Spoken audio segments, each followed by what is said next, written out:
Good evening, everyone. Welcome back to the sessions. Hopefully, you all are doing well. I'm also good.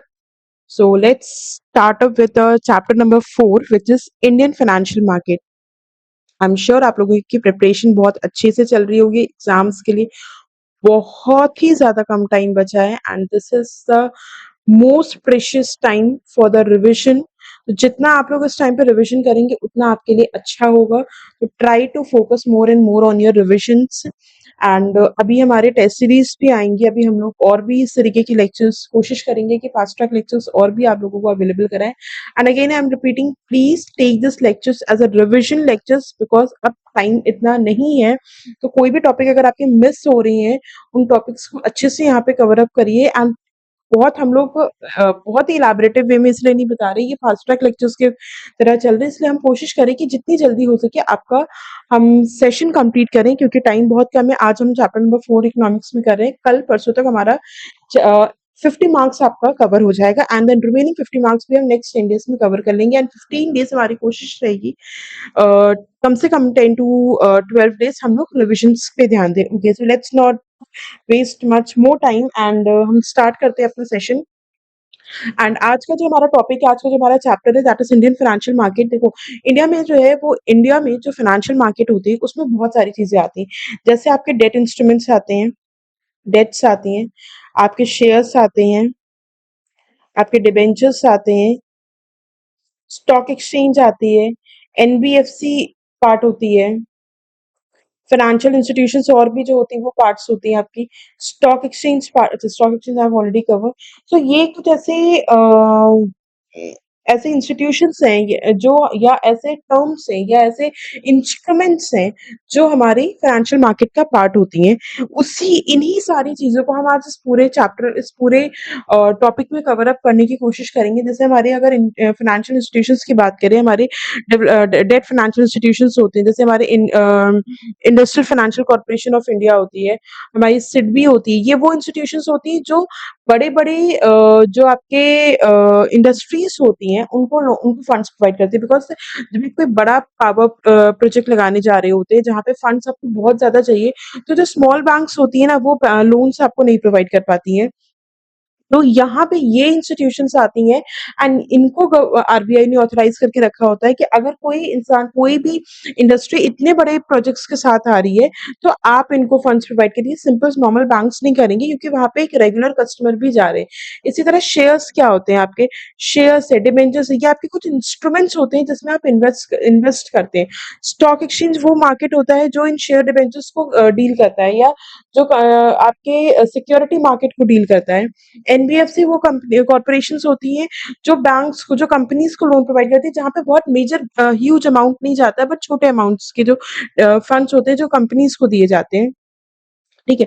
तो ये terminologies है या ये वो पार्ट है जो हम लोग इस पूरे चैप्टर में कवर करेंगे एंड मोस्ट इम्पोर्टेंट हम इस पूरे चैप्टर को कोशिश करेंगे अपने मॉड्यूल से कवर करने की बिकॉज़ ये चैप्टर मॉड्यूल बेस्ड चैप्टर है एंड यहाँ पे आपको क्वेश्चंस बहुत ज़्यादा पूछेंगे, बहुत ही वेटेज है इस चैप्टर का एंड आई एम श्योर इस चैप्टर से आपको बहुत बेसिक क्वेश्चंस पूछेंगे। तो मैं पूरी कोशिश है मेरी कि मैं जितना हो सके आपको यहाँ पे मार्क करवाऊँ। आपने इससे पहले जो चैप्टर पढ़ा था यूनियन बजट का, उसमें कुछ ऐसा नहीं था जो हम लोग ज़्यादा मार्किंग कर सके। छोटी-छोटी टर्मिनोलॉजी से समझने की बात है खाली आपको and you can write it by your own. But इस चैप्टर में कुछ ऐसी चीजें हैं जो आपको याद करनी पड़ेंगी, डेफिनेटली याद करनी पड़ेंगी एंड बहुत क्वेश्चंस आ सकते हैं, बहुत वेटेज इस चैप्टर का। तो इसलिए ज्यादा हम प्रैक्टिकल की जगह हम आज यहाँ पे इस चैप्टर को हम जितना हो सकेगा मॉड्यूल से कवर करने की कोशिश करेंगे सो दैट आपको चीजें समझ में भी आती रहे और आप एग्जाम्स को लेके भी अपने चीजों को प्रिपेयर करते रहिए। Okay, let's start. So financial market plays a vital role in the modern economy and please जो मैं हाईलाइट करती जा रही हूँ उसको आप लोग भी हाईलाइट करते जाइए। ये उस पर्टिकुलर आंसर को देने के लिए बहुत ही बेटर आपका एक आंसर मेकिंग हो जाएगा। So what is financial market? Financial markets plays a vital role in modern economy. कैसे? by facilitating capital formation, enterprise growth, risk management and free exchange of capital। तो क्या कह रही हैं कि फाइनेंशियल मार्केट हमारा एक बहुत ही इंपॉर्टेंट रोल प्ले करता है हमारी आज की इकोनॉमी में। कैपिटल फॉर्मेशन देखिए यानी कंपनीज को या लोगों को कैपिटल फॉर्म करने का एक तरीका देता है, एंटरप्राइज की ग्रोथ लाके, रिस्क को मैनेज करके, free exchange of capital capital की एक तरीका होता है जो कि हमारा different different activity active roles play करता है in the corporations in the general economy. Financial market in particular help direct resources को to their most valuable use, fueling innovations and employment. A well-regulated, transparent system allows both small investors and large corporations to raise money in public security market. This lower the cost of the capital for the businesses while offering optionality and wealth growth opportunities. So what they are saying कि financial market आपके जो होते हैं वो एक ऐसा market होता है जो आपके बिजनेस सेक्टर्स को या आपके जो इंडिविजुअल्स होते हैं उनको एक मौका दे रहा होता है अपनी कैपिटल फॉर्म करने के लिए, ग्रोथ करने के लिए, कैपिटल्स को फ्रीली एक्सचेंज करने के लिए। ये यूज करता है जो भी आपके रिसोर्सेस होते हैं, इनोवेशंस लाता है, एम्प्लॉयमेंट लाता है ये। सो अगेन ये एक वेल रेगुलेटेड ट्रांसपेरेंट सिस्टम होता है जो स्मॉल इन्वेस्टर्स को एंड लार्ज कॉर्पोरेशन दोनों को ही अलाउ करता है कि वो रेज कर सके मनी पब्लिक सिक्योरिटी मार्केट में। बेनिफिशियल कैसे होता है? कॉस्ट को लोअर करता है बिजनेस की, ऑप्शनैलिटी ऑफर करता है, ग्रोथ अपॉर्चुनिटीज देता है। ठीक है। Question can come what is financial market? तो सिंपल आपको इतना लिख के आना है कि financial market refers to the market where buyers and seller participate in the trade of assets like equity, bonds, currencies and derivative. It provide a platform for investors to invest money in security and for companies to raise money by issuing securities. Securities are traded in exchanges like NSE and BSE in India, and stock market allow companies to raise capital by issuing shares in the public and investors to purchase shares in the shares of the company. So what is financial market? Simply जहाँ पे buyer seller participate करते हैं वो in the assets की trading के लिए, जैसे कि equities, bonds, currencies, derivatives, and ये प्लेटफॉर्म होता है, प्लेटफॉर्म प्रोवाइड करते हैं इन्वेस्टर्स को कि वो अपना पैसा लगा सकते हैं, इन कंपनीज को कि वो अपना पैसा सिक्योरिटी पे इशू कर सकती है। कंपनी सिक्योरिटी इशू करके पैसा रेज कर सकती है। तो ये फाइनेंशियल मार्केट होता है, simple, nothing complicated. Buyer and seller को मौका दे रहा होता है यहाँ पे कि आप आइए अपनी असेट्स की ट्रेडिंग करिए। अब वो असेट्स कौन सी होती है? जैसे कि इक्विटीज। और वो ट्रेडिंग कैसे होती है? वो ट्रेडिंग होती है जहाँ पे जो आपके इन्वेस्टर्स होते हैं, जो बायर्स होते हैं वो पैसा लगाते हैं, जो सेलर्स होते हैं, जो कंपनीज होती हैं वो पैसा रेज करती है इन सिक्योरिटीज को सेल करके। और ये सिक्योरिटीज आपकी कहाँ पे ट्रेड होती है? ये सिक्योरिटी आपकी ट्रेड होती है स्टॉक एक्सचेंज में, जैसे कि Bombay Stock Exchange and national Stock exchange. हमारे यहाँ दो ही स्टॉक एक्सचेंजेस हैं, Bombay Stock Exchange and national Stock Exchange. And stock market हमें अलाउ करता है कंपनीज को कि वो अपनी कैपिटल को रेज कर सकती हैं शेयर्स को इशू करके by two the public and investors, जहाँ पे वो अपने कंपनीज के शेयर्स को खरीदेंगे। तो financial market in other words refers to broadly of any at to any marketplace जहाँ पे सिक्योरिटीज आपकी ट्रेड होती है, including stock market, bond market, forex market, derivative markets and financial statement markets आपका स्मूथ ऑपरेशन प्ले करती है in the capitalist economies. So what is financial market? Hopefully ये आप लोगों को क्लियर होगा। It's nothing but a place जहाँ पे आप अपने असेट्स की ट्रेडिंग कर सकते हैं। Asset can be in any form, understand, asset can be in any form. जब आप उसको मार्केट में जाके ट्रेड कर रहे हो ना, that is a financial market. जो की पॉइंट्स हैं जो आपको फाइनेंशियल मार्केट से रिलेटेड वो है कि financial market refer to body broadly to कोई भी ऐसे market place where trading of security अगर होती है, यानी कि एक ऐसा मार्केट जहाँ पे आप सिक्योरिटीज को ट्रेड कर पा रहे हैं वो फाइनेंशियल मार्केट होता है। बहुत सी ऐसी फाइनेंशियल मार्केट्स होती हैं including but not limited to, जैसे कि आपके फॉरेन स्टॉक एक्सचेंज है, मनी है, स्टॉक एंड बॉन्ड मार्केट्स हैं। तो ऐसा नहीं है कि सिर्फ स्टॉक एक्सचेंज है, अलग अलग तरीके की आपकी फाइनेंशियल मार्केट्स होती हैं। एंड जो ये मार्केट्स है आपकी, दीज मार्केट्स में include assets or securities that are either listed on regulated stock exchange of trade or stock exchange और ट्रेड ओवर द काउंटर, और ये जो सिक्योरिटीज होती है ना, ये आपकी लिस्टेड भी हो सकती हैं या फिर ट्रे ओवर द काउंटर भी ट्रेडिंग हो सकती है। फाइनेंशियल मार्केट सारी ही तरीके की सिक्योरिटीज को ट्रेड करता है and are critical to the smooth operation of a capital society. When financial market fail, economic disruption including recession and rising unemployment can result. So this is the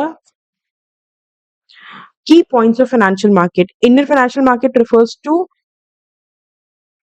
country's system of institutions, instruments, and rules that play a key role in streamlining the exchange of money between market participants. So hopefully इतना clear होगा. Question जरूर आ सकता है, what is financial markets and what are the key points pertaining to the financial market, ये जरूर आ सकता है. तो do remember, बस आपको financial market में simple इतना याद कर, इतना समझना होगा कि फाइनेंशियल मार्केट एक ऐसा मार्केट होता है, एक ऐसी प्लेस होती है जहाँ पे हम फाइनेंस के लिए अपनी अपनी असेट्स को लेकर ट्रेडिंग कर सकते हैं, सिंपल। जहाँ पे हम अपनी सिक्योरिटीज की ट्रेडिंग कर सकते हैं, जहाँ पे हम कोई भी तरीके का मनी ट्रांजैक्शन ऐसा कर सकते हैं। ठीक है, क्लियर है। Now what is the functions of the financial market? तो अगर हम फंक्शंस की बात करें, मेन इसके 4 फंक्शंस होते हैं। पहला फंक्शन इसका फैसिलिटेट करना है कैपिटल फॉर्मेशन। क्या पहला फंक्शन है? कैपिटल फॉर्म करना इसका पहला फंक्शन है। यानी फाइनेंशियल मार्केट अलाउ करता है कंपनीज को कि वो रेज कर सकती है अपनी कैपिटल इन्वेस्टर्स से, जिससे कि वो ऑपरेशन या एक्सपेंशन प्लान्स को अपने फाइनेंस कर सके। दूसरा इनका ठीक है, क्या अलाउ करता है? ये अलाउ करता है कंपनीज को कि वो क्या कर सकती है, रेज कर सकती है फ्रेश कैपिटल इन्वेस्टर्स से अपने ऑपरेशन और एक्सपेंशन प्लान्स को फाइनेंस करने के लिए, यानी कि बिजनेस को हेल्प करता है ग्रो करने में, क्रिएट करने में job and leading to economic growth. Clear. दूसरा फंक्शन है फाइनेंशियल मार्केट का कि ये प्राइस डिस्कवरी करता है, यानी प्राइसेस जो होते हैं फाइनेंशियल इंस्टीट्यूशंस के, वो आपके मार्केट फोर्सेस के थ्रू डिटरमाइंड होते हैं। यानी जो ये प्राइस डिस्कवर करता है, कैसे? अभी हमने अपने फर्स्ट चैप्टर में पढ़ा था डिमांड एंड सप्लाई के बारे में। तो जो फाइनेंशियल मार्केट होता है, ये आपके इसके जो प्राइसेस होते हैं ना, ये मार्केट के फोर्स के ऊपर डिटरमाइंड होते हैं। जैसे मैंने बताया था कि अगर हेल्थ इंडस्ट्री की मार्केट, हेल्थ हेल्थ इंडस्ट्री में सपोज कोई ऐसा गवर्नमेंट करके कोई स्कीम ले हेल्थ इंडस्ट्री से रिलेटेड जो बहुत बेनिफिशियल हो, तो वहां पे जो जितनी भी कंपनीज होंगी हेल्थ इंडस्ट्री से रिलेटेड, उनके जो इंस्ट्रूमेंट्स स्टॉक एक्सचेंज में लिस्टेड होंगे ना, उनकी प्राइसिंग उस पर्टिकुलर मार्केट के जो भी डायनेमिक्स होंगे ना, उसके बेसिस पे चेंज हो जाएगी एंड उसके प्राइस उसी के अकॉर्डिंग अप एंड डाउन। तो इसीलिए हम कह रहे हैं कि ये एक तो फाइनेंशियल मार्केट आप कैपिटल फॉर्मेशन तो करते ही करते हैं, आपको कैपिटल बनाने का एक मौका दे रहा होता है। दूसरा, जब आप कैपिटल बनाने के लिए मार्केट में उतरते हो, तो उस कैपिटल बनाने के लिए जो आप सिक्योरिटी अपने मार्केट में उतारे, उस सिक्योरिटी की प्राइसिंग को डिसाइड करने में हेल्प करता है। तीसरा, ये आपकी कैपिटल एफिशिएंसी एलोकेट करता है कैपिटल को एफिशिएंटली। यहाँ पे ये इन्वेस्टर्स को अलाउ करता है कि वो एलोकेट कर सकें अपनी कैपिटल को अलग अलग क्लासेस ऑफ असेट्स में। यानी कि ये सिर्फ कंपनी को मौका नहीं दे रहा है कि वो आपका आइए और कैपिटल फॉर्मेशन करिए, ये इन्वेस्टर्स को भी मौका देता है कि आप अपनी कैपिटल को अपने अकॉर्डिंगली अलोकेट करिए। मतलब भाई आपको लगता है कि XYZ limited is gonna to give me a benefit, going to give me a good revenue, good return over my investments, go and invest it. If you think no, ABC Limited is going to help me to get a good revenue in return, go and invest in that. So it's not only letting the companies to come and make money, it also letting the investors to allocate their capital across different class of assets according to their risk appetite, according to their nature, according to their class. So financial market help करता है ensure करने में that resources जो भी आप allocate कर रहे हैं वो एफिशिएंटली एलोकेट हो across various sectors of the economy. If you think that नहीं health industry and aviation industry की कंपनीज के ऊपर आपको इन्वेस्ट करने से ज्यादा बेनिफिट होगा, and invest, it's up to you. Risk management tool होता है ये एक तरीके का।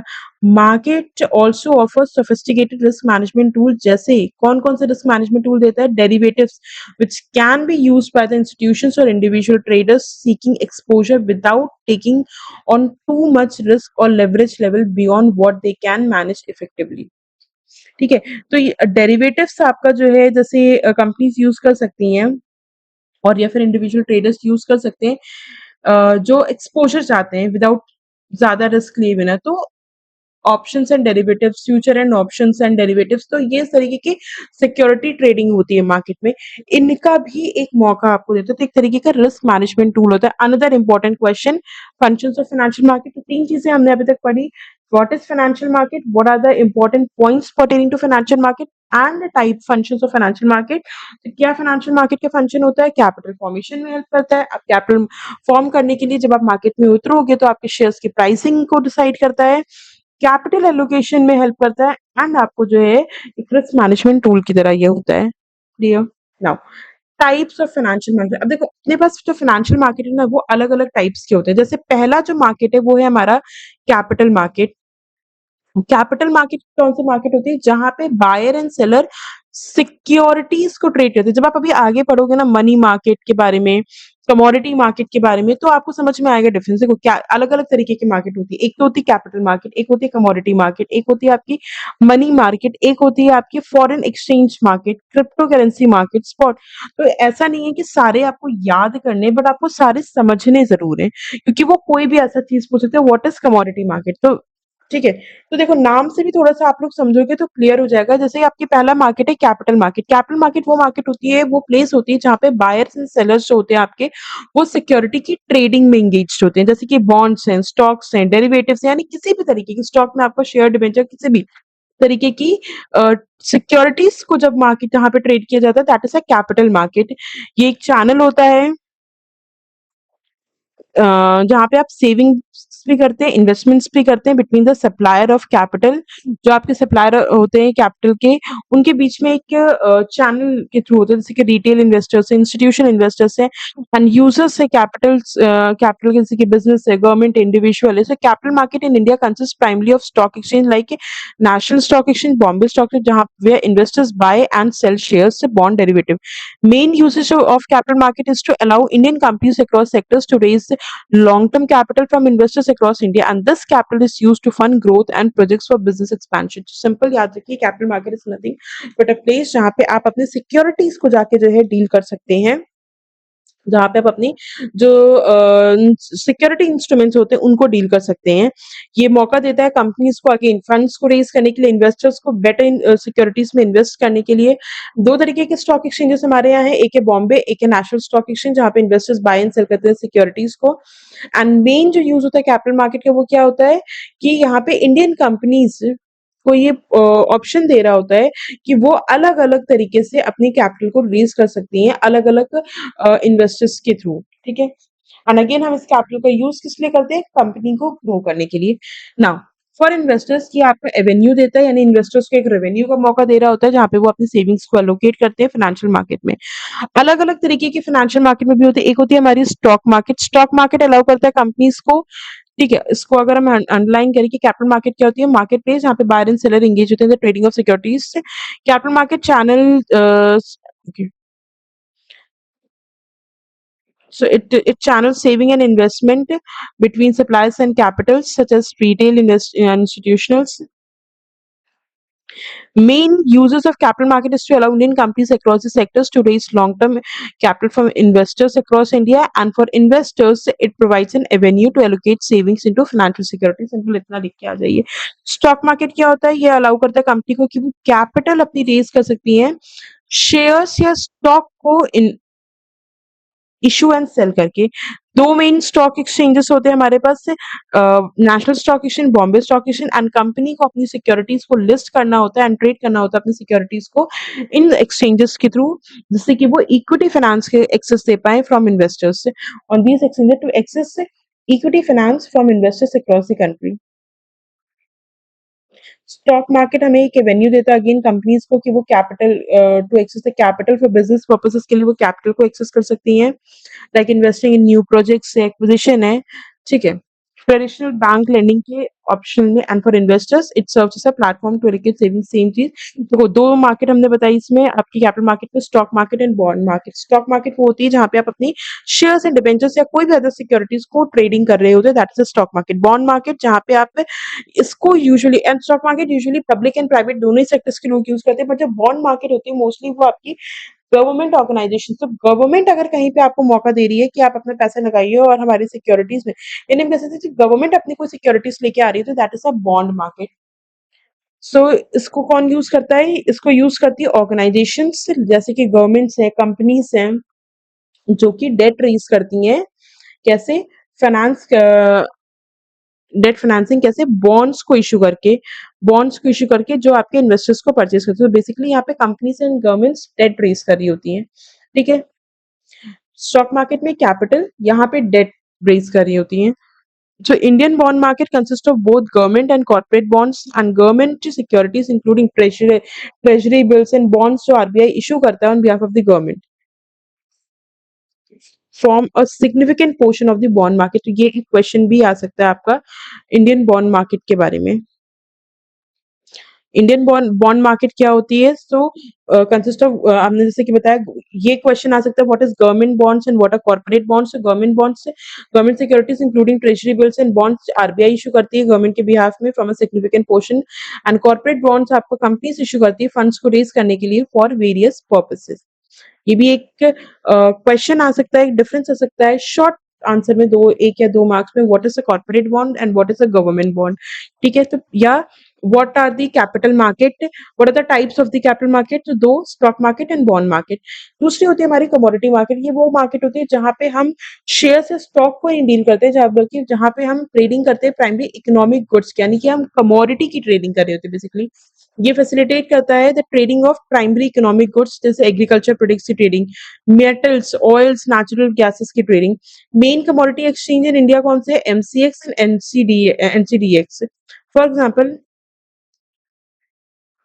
एनसीडीएक्स अलाउ करता है फार्मर्स को, ट्रेडर्स को एंड प्रोसेसर्स को ट्रेड करने के लिए एग्रीकल्चर कमोडिटीज में, जैसे कि wheat, rice, cotton, spices through future contracts. तो देखो, जैसे हमारे जैसे जो है, ये जो हमारी कमोडिटी मार्केट है,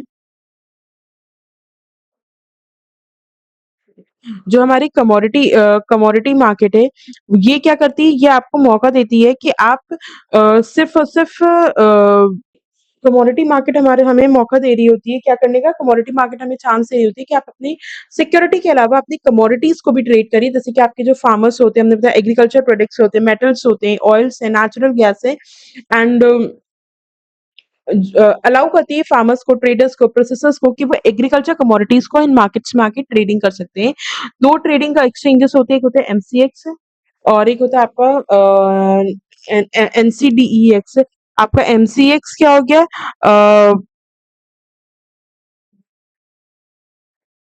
it's a multi commodity exchange, and NCDEX क्या हो गया? National commodity exchange, national commodity derivative and national commodity derivative and derivative exchange, sorry, multi commodity exchange and national commodity and derivative exchange, ये दो आपके होते हैं। वहां पे होता है आपका BSc, NSC, national Stock Exchange and Bombay Stock exchange. ठीक है, नाउ सिमिलरली, तो जैसे एनसीडीएक्स जो होता है ये फार्मर्स, ट्रेडर्स, प्रोसेसर्स को अलाउ करता है, एंड एमसीएक्स जो होता है ये आपका ट्रेडर्स को मौका दे रहा होता है कि वो फ्यूचर कॉन्ट्रैक्ट्स को खरीद पाए एज ऑन मेटल्स, जैसे कि आपका गोल्ड, सिल्वर, इन सारी चीजों के ऊपर। मेन यूज की अगर बात करें कमोडिटी मार्केट की इन इंडिया, वो क्या होता है? Price discovery and price management को प्रोवाइड करना प्रोड्यूसर्स, कंज्यूमर्स एंड ट्रेडर्स के लिए। हेल्प करता है इंटीग्रेट करने में localized commodity market across India into one national market, and commodity derivatives also allow better inventory planning. अलग अलग तरीके की यहाँ पे भी होती है। एक आपकी सॉफ्ट कमोडिटी होती है, इसका मतलब हो गया जो एग्रीकल्चर कमोडिटीज होती हैं that are grown rather than mined, जिनकी आप माइनिंग नहीं करते, जिनको आप ग्रो कर रहे होते हैं, इंक्लूडिंग जैसे आपके क्रॉप्स हैं, wheat, rice, pulses, species, coffee, T, cotton, ये सारे आपके जो हैं ये आपके सॉफ्ट कमोडिटीज में आते हैं। And national commodity and derivative exchange जो होता है आपका, ये आपको प्लेटफॉर्म देता है जहाँ पे आप ट्रेड कर सकते हैं अपनी सॉफ्ट कमोडिटीज को लेके, बिकॉज ये फार्मर को ऑप्शन दे रहा होता है जिसको आप ग्रो कर रहे होते हैं। मेन यूज क्या होता है सॉफ्ट कमोडिटी ट्रेडिंग का इंडिया में? Sir, price discovery and risk management, valuable information देता है on demand, supply and prices to all participants. ठीक है, देन आपकी हार्ड कमोडिटीज आती हैं, यानी कि natural resources that are mined और एक्सट्रैक्टेड रादर देन एग्रीकल्चरली। यानी कि देखो, वीट को आप क्या करते हो, वीट को आप ग्रो कर रहे हो, तो जब आप वीट को लेके आओगे तो आप कहाँ पे जाओगे, national commodity and derivative exchange में। जब आप वीट को एक्सट्रैक्ट करके उससे, या फिर आप जैसे कि आपका, ठीक है, तो वीट से रिलेटेड कोई प्रोडक्ट जा रहा है तो वो आपका किसमें जा रहा है, क्योंकि आप उसको ग्रो कर रहे हो। और जब आप कोई प्रोडक्ट को एक्सट्रैक्ट करके माइनिंग के थ्रू बना रहे हो, जैसे precious metals like gold, silver, platinum, base metals, ये सब क्या हो, ये सब आप कहीं ना कहीं से एक्सट्रैक्शन के थ्रू बना रहे हो, ये आपके ग्रो किए हुए प्रोडक्ट नहीं है वो। एंड इसको हम हार्ड कमोडिटीज कहते हैं, ये मल्टी स्टॉक एक्सचेंज में आपकी डील होती है। ठीक है, हार्ड कमोडिटीज ट्रेड होती है आपके मल्टी स्टॉक एक्सचेंज में एंड एनसीडीएक्स, दोनों पे ही।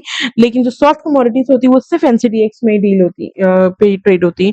Then we have a money market. Money market आपके शॉर्ट टर्म डेट मार्केट होता है, जहां पे पार्टिसिपेंट्स बोरो करते हैं, लेंड करते हैं for duration typically up to 1 year.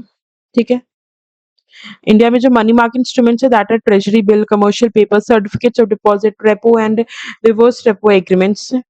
Main uses की बात करें मनी मार्केट की, तो वो क्या होता है, वो बिजनेस को अलाउ करना होता है, financial institution, government and investors को, कि वो बोरो कर सके, लेंड कर सके फॉर वेरी शॉर्ट पीरियड। ठीक है, ऑल्टरनेटिव होता है banking, boring and short term liquidity देता है इकोनॉमी में। डेरिवेटिव मार्केट्स क्या होता है, ये आपको इंस्ट्रूमेंट्स होता है, इंस्ट्रूमेंट जैसे कि future option swaps that derive their value from N underlying asset. जो एसेट्स जो मार्केट में है ना, उसके बेस पे जिन जो अपनी वैल्यू निकालते हैं, ये उनको इस तरीके के इंस्ट्रूमेंट्स देता है। They allow transfer of risk from parties who want to hedge their risk exposure to parties more willing to bear that risk। ठीक है, for example Indian farmer will be able to buy a futures contract to sell his crop at a future date. Indian farmer will be able कि वो एक Indian farmer जो है वो अपने future contract को बाय करेगा, कि वो अपने सेल क्रॉप को सेल करेगा फ्यूचर डेट पे फॉर अ प्री डिटरमाइन, किसी एक प्री डिटरमाइंड प्राइस पे। This protection from potential decrease, अगर क्रॉप में डिक्रीज भी हो गया at harvest time in crop prices at harvest time, तो उसको उतना ही प्राइस मिलेगा। तो speculator taking the opposite trade is bearing the price risk. जो स्पेकुलेटर अदर साइड पे, यानी कि जो इस प्राइस पे लिए रेडी हो रहा है, वो आपका रिस्क बियर कर रहा है। सो मेन यूजेस डेरिवेटिव्स के क्या होते हैं इंडिया में, तो अलाउ करना hedging and speculation of asset price, कि आपके जो एसेट की प्राइस है ना, उसकी स्पेकुलेशन लगाते हैं कि हो सकता है फ्यूचर में ये हो जाए, उसके बेस पे। सो प्रोड्यूसर्स एंड बिजनेस के लिए it provides a mean to hedge against commodity price. मान लीजिए उसका प्राइस मार्केट में बढ़ जाता है, benefit for you. Futures, future market, तो हम लोग देखो, फ्यूचर मार्केट जो होती है, जो डेरिवेटिव मार्केट होती है ना, वो बेसिकली क्या करती है, वो जिसको हम कहते हैं हिंदी में स्पेकुलेटिव मार्केट या सट्टा बाजारी। बेसिकली इसमें क्या होता है कि इसमें आपका हम फ्यूचर ऑप्शंस में जो लोग ट्रेड करते हैं, अगर आप में से कोई भी ट्रेड करते हो तो आपको आइडिया होगा इस बात का। हम फ्यूचर या ऑप्शंस, ऑप्शंस में हमारे पास अलग अलग ऑप्शन ट्रेडिंग के दिए रहते हैं, कि हम ये या तो ये कर लें या ये कर लें, ऑब्लिगेशंस मानी होती है। फ्यूचर में क्या करते हैं, हम फ्यूचर के अकॉर्डिंगली चीज़ों को सेट करते हैं। Future market provide standardised contracts, जो ऑब्लिगेट करता है बायर को कि उनको टू परचेज करना पड़ेगा एसेट, एंड सेलर को, and the seller asset, and the seller to sell an asset at a predetermined future date and price. किसी भी एक फ्यूचर की डेट एंड प्राइस पे आपको वो सामान बेचना और सामने वाले को खरीदना पड़ेगा, वो भी पहले के डिसाइड। उस पर्टिकुलर टाइम पे आपकी मार्केट अगर गिर भी जा रही है, तो भाई आपके पास ऑप्शन नहीं बचता, आपको तो खरीदना ही पड़ेगा। ये होती है F and O. So the contracts are standardized by the exchange on the quantity, quality and delivery specification. And main use जो होता है future market के in India is to allow hedging and speculation on future asset price. So बस अब इतना याद रखना। ठीक है, मेन यूसेज क्या होते हैं इसका, हेज करना एंड स्पेकुलेट करना फ्यूचर एसेट्स को। फॉर प्रोड्यूसर लाइक फार्मर, ये प्रोटेक्शन देता है against potential adverse price movement, and speculators को अपॉर्चुनिटी देता है कि वो प्रॉफिट अर्न कर सकते हैं करेक्ट बेट से। अब वहां पे आपको देखना पड़ता है कि फ्यूचर में इस पर्टिकुलर कमोडिटी की प्राइस क्या होगी। फॉरवर्ड क्या होता है, is an over the counter market, जहां पे दो पार्टी एंटर करती है कस्टमाइज्ड कॉन्ट्रैक्ट में to buy and sell assets at a specified price on a future date. And terms जो भी होते हैं agreed bilaterally unlike the standardized contracts traded on future exchange. Main use forward market in India is to hedge against currency and commodity price risk. We have option. Option market refers to derivative exchange जहाँ पे where financial securities known as options are traded. An option is a contract that gives a buyer the right but not an obligation to buy. आपके पास option है कि आप उस चीज को खरीदो या आप नहीं खरीदो, आपके पास ऑप्शन मिल जाता है. Example NSC investors are able to buy or sell nifty options that give the right to buy or sell the nifty 50 index at a particular price. Then we have a swap. आप swap कर सकते हो. ये भी आपका over the counter market होता है जहाँ पे counter parties exchange financial instrument known as इस फ्यूचर के बदले में ऑप्शन, ऑप्शन के बदले में future. Next we have a foreign exchange market. Decentralized global market होती है वे पार्टिसिपेंट्स ट्रेड करेंसीज, जहां पे हम करेंसी की, अभी तक हमने इंस्ट्रूमेंट्स की ट्रेडिंग की. फॉरेन एक्सचेंज मार्केट में हम करेंसी की ट्रेडिंग करते हैं. It consist of banks, commercial companies, central banks, investments management firms, hedge funds and retail forex investors.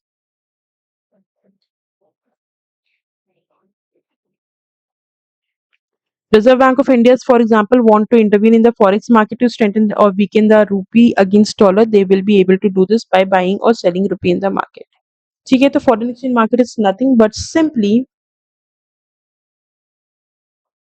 Market जहां पे हम सिक्योरिटीज को, हम करेंसीज को डील करें. मेन यूज क्या होता है आपका?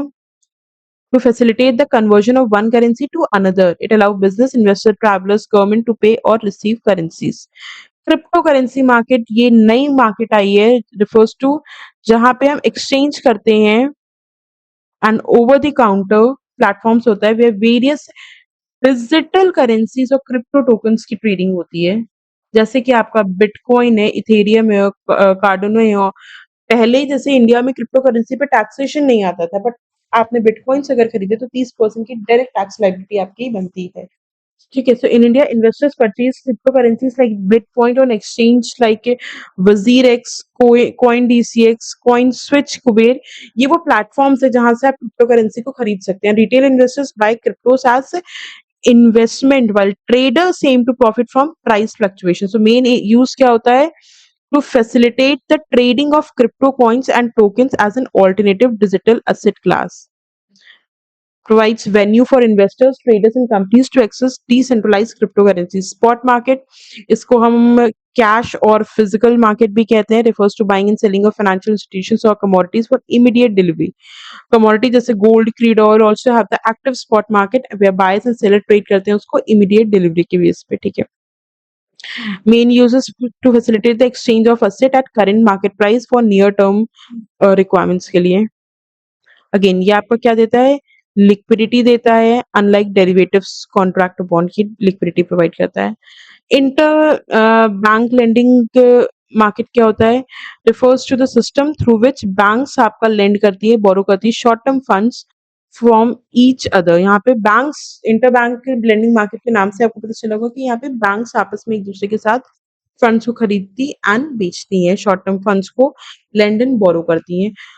होपफुली यहाँ तक की चीजें आपको समझ में आ गई होंगी. बहुत सिंपल है, मैंने कोशिश की सब कुछ मार्क करवाने की, थोड़ा सा बस समझना, आराम से हो जाएगा.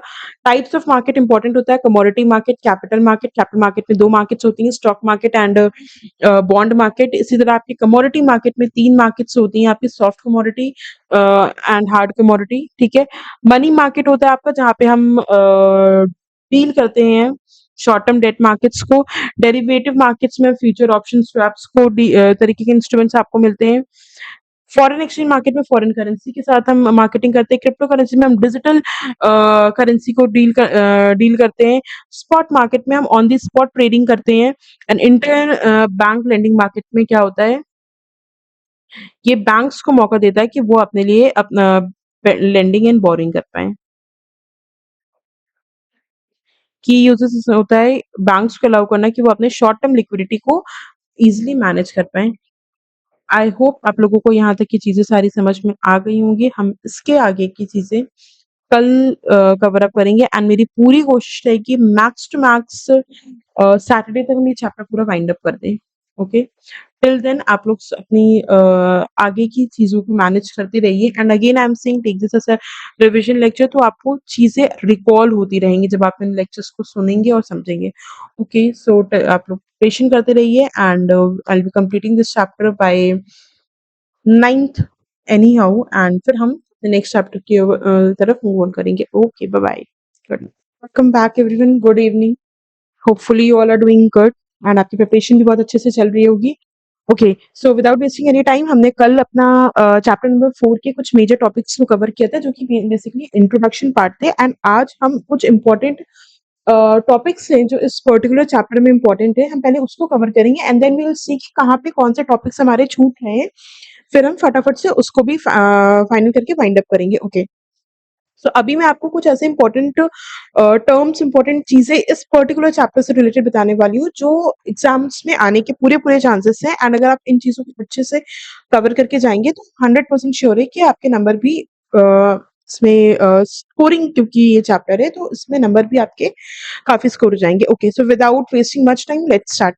सबसे पहली चीज जो आज हम यहाँ पे पढ़ने वाले हैं वो है आपके कुछ ऐसी चीजें, कुछ ऐसे टर्म्स यहाँ पे दिए गए हैं, जैसे कि सबसे पहले हम पढ़ते हैं शेयर्स एंड डिबेंचर्स के बारे में। शेयर्स एंड डिबेंचर्स के बारे में, ठीक है। देखो, जब हम बात करते हैं फाइनेंशियल मार्केट की, तो फाइनेंशियल मार्केट में सिर्फ और सिर्फ आपके नॉर्मल बैंक्स या आपके नॉर्मल मनी मार्केट ही इंक्लूडेड नहीं होते हैं, बल्कि कुछ ऐसे मार्केट्स भी इंक्लूडेड होते हैं जो कि आपके पार्ट बनते हैं, कि कैपिटल के पार्ट बनते हैं, जिसको हम कैपिटल मार्केट के लिए भी इंक्लूड करते हैं। ठीक है, तो हम सबसे पहले यहाँ पे आपके कैपिटल मार्केट को कवर करते हैं एंड देन हम लोग इसमें आगे चीजों को लेके बढ़ते हैं।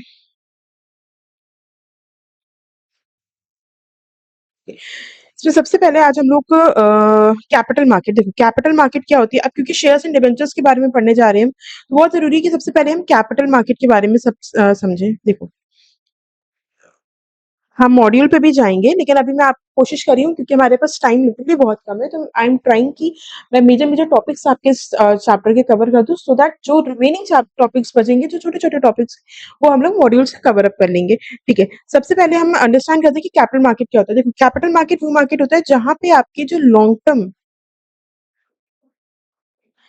फाइनेंशियल इंस्ट्रूमेंट्स होते हैं, जैसे कि शेयर्स हैं, डिबेंचर्स हैं, इनको हम लाते हैं एंड बेचते हैं, यानी इनको हम लाते हैं, ब्रॉट या ये सोल्ड किए जाते हैं।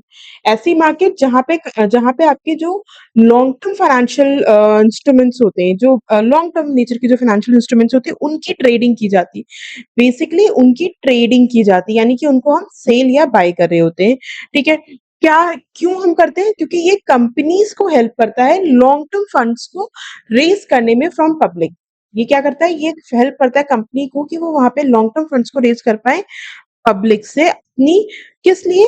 बिजनेस नीड्स को सैटिस्फाई करने के लिए, बिजनेस नीड्स के लिए, कंपनी की ग्रोथ के लिए, कैपिटल फंड्स के लिए, कैपिटल एक्सपेंशन के लिए, अलग अलग रीजन की वजह से कंपनीज क्या करती हैं? पब्लिक से फंड्स रेज कर रही होती हैं। ठीक है, सो सपोज आप मान लीजिए, अगर आज आप मान लीजिए कोई भी एक बिजनेस शुरू करना चाहते हैं, जैसे मान लें हम चाय का बिजनेस शुरू करना चाह रहे हैं। ठीक है, और उसके बिजनेस को शुरू करने के लिए आपको कुछ फंड्स चाहिए, फॉर एग्जाम्पल 50 CR का आपको फंड चाहिए। इतना बड़ा फंड आप बैंक से तो बोरो नहीं कर पाएंगे। कर लेंगे, डेफिनेटली कर लेंगे, आपको स्टार्टअप के अंडर में फंड्स मिल जाएंगे, बट उसके लिए भी बहुत सारी कंडीशंस होती है जहां पे आपको फंड्स मिलते हैं, तो इजी नहीं होता है बैंक्स के थ्रू आप जहाँ पे फंड्स रेज कर। तो ऐसे में कंपनी क्या करती है? कंपनी इक्विटी इशू कर देती है, इक्विटी इशू कर देती है अगेंस्ट द इन्वेस्टमेंट। आपने सुना होगा एक शो आता है शार्क टैंक इंडिया, जिसमें जो आपके शार्क्स हैं वो क्या करते हैं? वो इक्विटी के बदले में फंड्स दे रहे हैं। सो बेसिकली क्या होता है, कंपनीज क्या करती हैं ऐसे केस में जब उनको फंड्स चाहिए होते हैं, कहते हैं कि आप 5% इक्विटी ले लो और 5 करोड़ रुपए मुझे दे दो। तो इस 5 करोड़ के बदले में जो आपके इन्वेस्टर्स होते हैं उनको इतनी इक्विटी मिल जाती है। अब आपको कंपनी अगर 100 करोड़ की बेनिफिट्स पे आ जाती है, इसमें से 5% सीधा सीधा इन इन्वेस्टर्स का होता है। जो कैपिटल कंपनी की होती है, जो प्रॉफिट्स होते हैं, जो कैपिटल होती है, उसका सीधा-सीधा 5% इन इन्वेस्टर्स को जाता है। तो इस तरीके से कंपनी फंड्स रेज़ कर सकती है। तो ये जो तरीका होता है ना, जहाँ पे कंपनीज़ फंड रेज़ करती है, इस तरीके को कहते हैं हम कैपिटल मार्केट, कि हम कैपिटल के थ्रू आपके फंड्स को ले रहे हैं, ठीक है?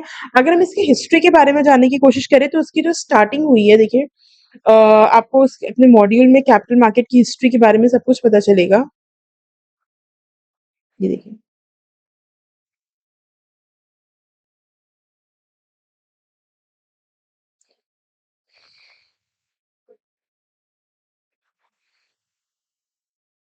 हम अभी ये सारे टॉपिक्स आप लोगों को कवर करेंगे, बट थोड़ा-सा पेशेंस रखिएगा।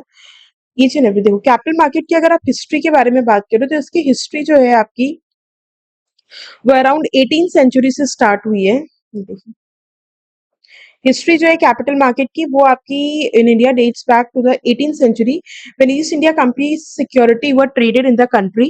Until the end of the 19th century, securities trading was unorganized and the main trading centers क्या थे हमारे, Bombay and Calcutta, which is now Mumbai and Kolkata. Of the two, Bombay was a chief trading center in the bank shares for major trading stock. और जहाँ पे किसके ज्यादा major trading stock थे, banks के। तो ये हिस्ट्री आप याद रखिए, ये क्वेश्चन कई बार ये क्वेश्चन भी आ सकता है। During the American Civil War, Bombay was an important source of supply for cotton. Hence, trading activities flourished during the period, resulting in a boom in share price. This boom, the first in the history of the Indian capital market, lasted for a half decade. The first joint stock company was established in 1850, and the bubble bursted in July 1, 1865, where there was a tremendous slump in share prices. Trading was at that time limited to the dozen brokers. Their trading पहले क्या होता था, जैसे आज आपके case में ना BSc NSC है, जहाँ पे हम लोग घर बैठे सारी चीजें देख लेते थे। पहले ब्रोकर्स चलते थे, जो वहां पे पूरी चीजों को ट्रेडिंग करते थे। वो ऐसे चिट्स पकड़ाते थे एंड चिट्स के बेस पे ट्रेडिंग होती थी। उनको पता होता था कौन सी मार्केट या किसके शेयर्स की मार्केट हाई जाने वाली है। एक मूवी आई थी आपकी 1857 स्कैम करके शायद। आप लोग उस मूवी को जरूर देखिएगा if you really wanted to understand the stock market of India, the beginning of the stock market of India, and the beginning of those legends who have been into this market. मैं obviously यहाँ पे किसी का भी नाम record नहीं कर रही हूँ, बट आप लोग वो चीज देखिएगा, so you will able to understand, जैसे धीरूभाई अंबानी या और ऐसे बहुत सारे लोग हैं जो उस मार्केट से उठ के यहाँ तक आए। कैसे क्या चीजें होती थी, आप लोग को मूवी देखिएगा तो यू आई एम श्योर आप में से बहुत सारे लोगों ने देखी भी होगी। मूवी आपको बताएगी कि कैसा इंडियन स्टॉक मार्केट होता था एक टाइम पे। खैर, हम उस टॉपिक पे ज्यादा नहीं जा रहे हैं, और इतना हिस्ट्री के बारे में वो पूछते भी नहीं है। बेसिक हिस्ट्री आपको पता होनी चाहिए, आप लोग इसको रीड करिएगा, आपको इसकी हिस्ट्री पता चल जाएगी। Okay, moving ahead. हाँ, फंक्शंस क्या-क्या होते हैं? पहले हम समझते हैं कि फंक्शंस क्या होते हैं कैपिटल मार्केट। अब देखो, फंक्शंस ऑफ कैपिटल मार्केट को एक बार समझ लीजिए कि कैपिटल मार्केट बेसिकली काम क्या करती है। देखो, कैपिटल मार्केट आपका सीधा-सीधा उसका एक ही काम होता है, आपकी सेविंग्स जो होती है, जो भी आपकी सेविंग्स होती है, उसको मोबिलाइज़ करना, उसको चैनलाइज़ करना, किसमें? प्रोडक्टिव इन्वेस्टमेंट्स में आपकी सेविंग्स को मोबिलाइज़ एंड चैनलाइज़ करना है। दूसरा, ये आपके लॉन्ग टर्म फंड्स की जो मोटिव है, उसको पूरा करती है एंड हेल्प करती है कंपनी को कि वो रेज़ कर सके long term funds on companies, ठीक है? लिक्विडिटी प्रोवाइड करती है, ये लिक्विडिटी देती है आपके इन्वेस्टर्स को। कैसे? वो बाय एंड सेल कर सकते हैं यहाँ पे सिक्योरिटी को। ईज़ी बाय एंड सेल को ऑप्शन देती है कैपिटल मार्केट, ठीक है? प्राइस डिस्कवरी देती है फाइनेंशियल इंस्ट्रूमेंट्स की,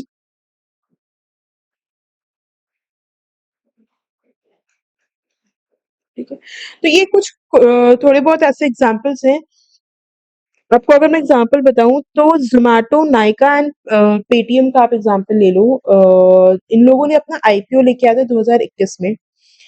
थाउजेंड्स ऑफ करोड़ इन्होंने रेज किए थे पब्लिक से through capital market, and this is how the capital market works actually. यानी एक ऐसा मार्केट जहां पे आप पब्लिक से फंड्स बहुत ही इजीली रेज कर सकते हो, बहुत ही इजीली आप रेज कर सकते हो अब फंड्स किससे रेज़ कर सकते हैं? पब्लिक से। आपको बैंक जो ट्रेडिशनल मेथड है उसमें जाने की ज़रूरत नहीं है। आप डायरेक्ट आम जनता से आके फंड्स रेज़ करते हो।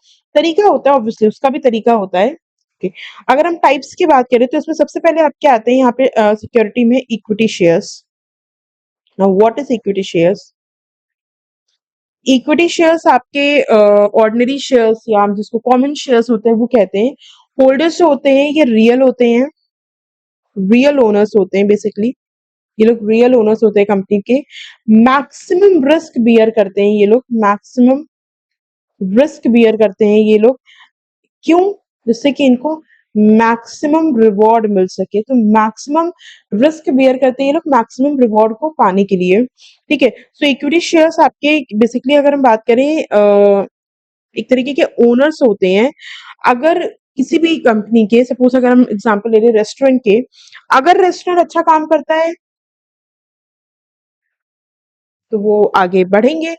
अगर वो खराब काम करता है तो सबसे पहले वही बेसिकली कोई भी कंपनी के में पैसा लगाने वाले लोग ही तो कंपनी के ओनर होंगे ना। तो अगर वो कंपनी अच्छा काम कर रही है प्रॉफिट भी वही लेके जाएंगे, अगर वो कंपनी बेकार काम कर रही है तो नुकसान भी उन्हीं उन्हीं का होगा। So they are the last to be paid but first of the control. इनको हम कह सकते हैं दे आर द।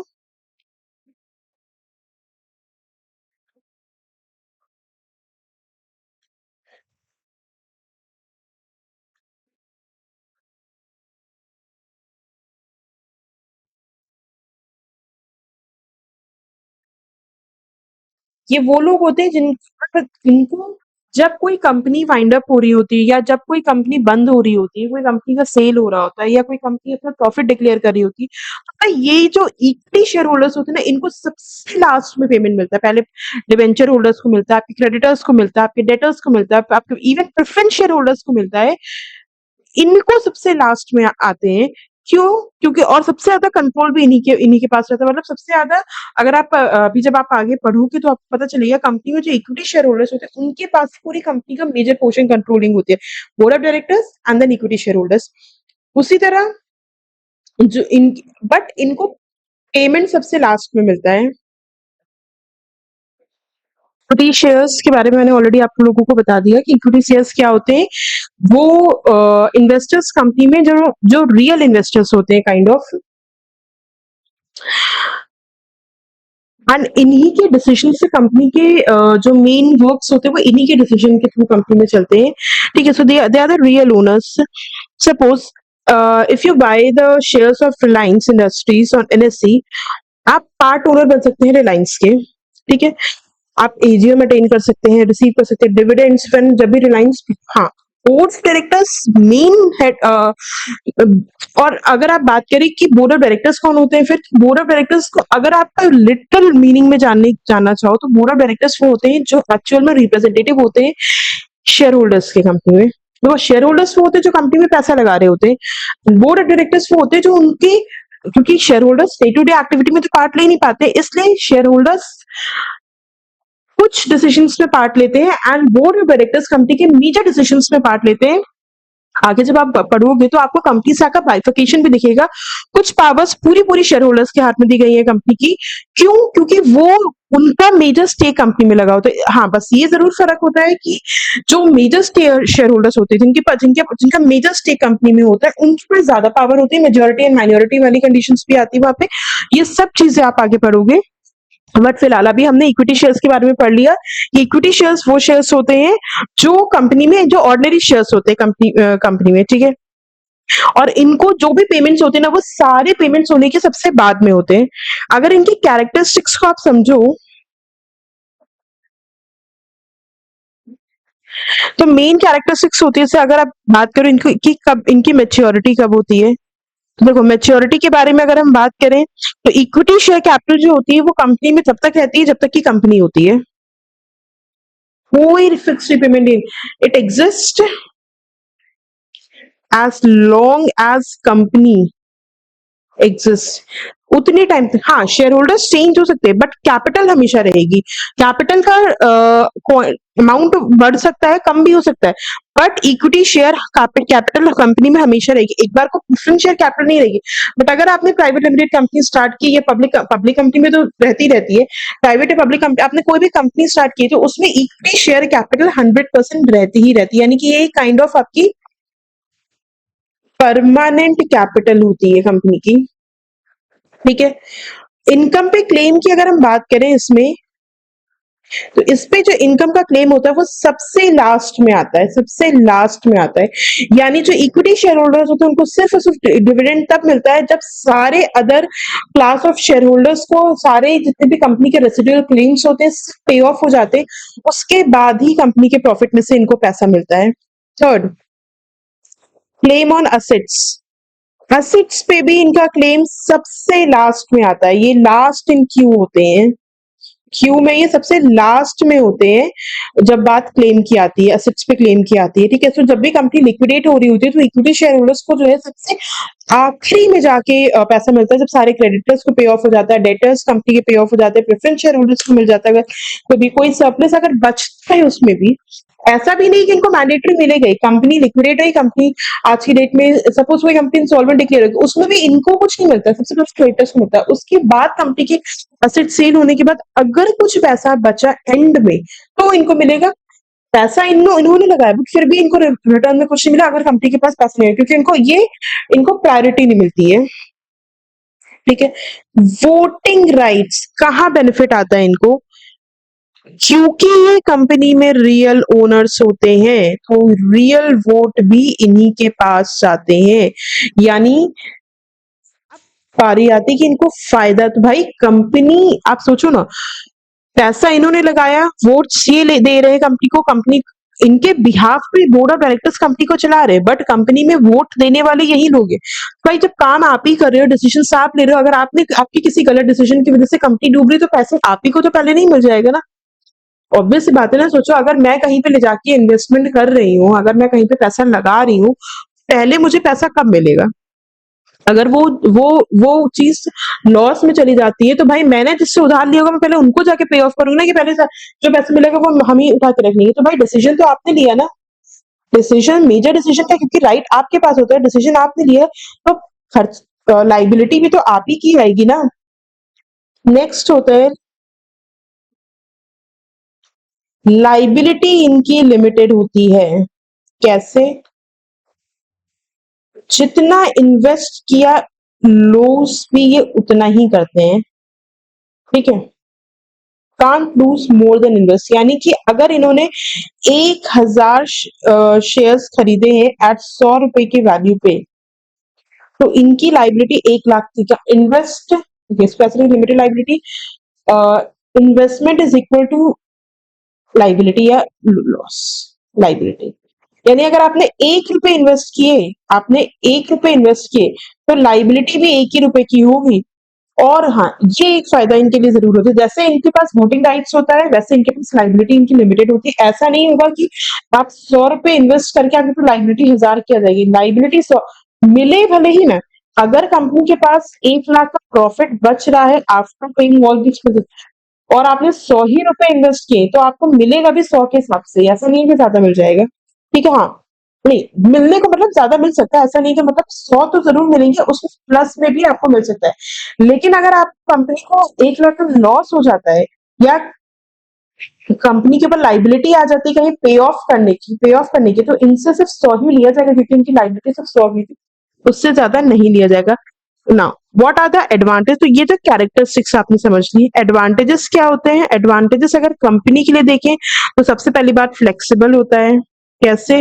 कोई फिक्स्ड ऑब्लिगेशन नहीं होती कंपनी के ऊपर डिविडेंड की, no fixed obligation of dividend, company के ऊपर डिविडेंड को लेके कोई फिक्स्ड ऑब्लिगेशन नहीं होती है। कंपनी के ऊपर कोई रीपेमेंट की जो है वो प्रेशर नहीं होता है, कंपनी के ऊपर रीपेमेंट का प्रेशर नहीं होता है।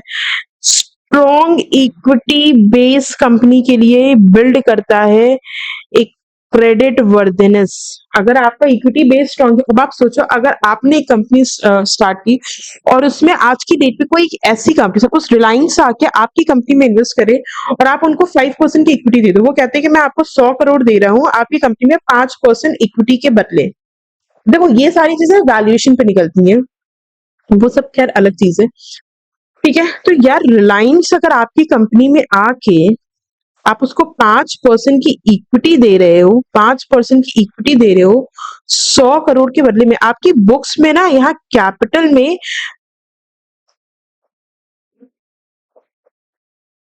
कैपिटल में जब शेयर होल्डर्स का नाम देखा जाएगा ना तो उसमें रिलायंस इंडस्ट्रीज का नाम आएगा। ये हो जाएगी आपकी स्ट्रॉन्ग क्रेडिट वर्दिनेस। तो कोई भी एक्स वाई जेड होगा ना वो आपकी कंपनी में इन्वेस्ट करने से पहले सोचेगा नहीं, या वो आपकी कंपनी के प्रोडक्ट्स को परचेज करने से पहले सोचेगा नहीं। क्यों? क्योंकि उसमें इन्वेस्टमेंट किसी एक ऐसी कंपनी की हो रखी है। तो ये क्रेडिट वर्दिनेस अच्छा देता है आपको।